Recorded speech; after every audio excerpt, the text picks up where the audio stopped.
يلا انا جبت السحور معايا. يا لهوي على منظر الشقه اللي انت مخليها عايشه يا حماتي.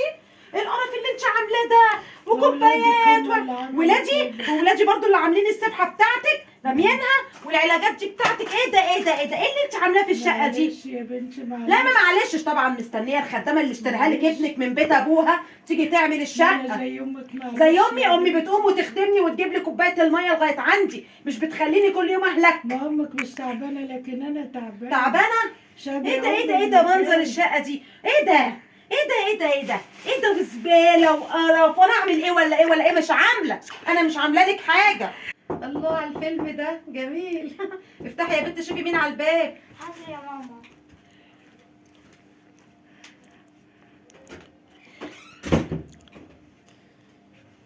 السلام عليكم. تعالى يا ابني شوف شوف ايه الكركبه دي يا ام؟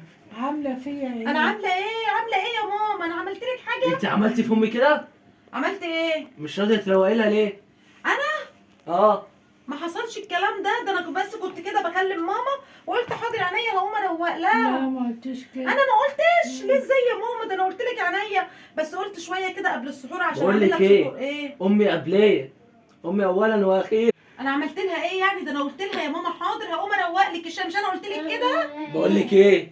انت لو ما كنتش تحت رجلين امي تروح عند ابوكي بلا رجع، ما تجيش تاني، ما اشوفش وشك تاني. انا ما عملتلهاش حاجه. بقول لك ايه؟ سيب الموبايل ده امي يلا. حاضر هقوم اروق اهو حالا.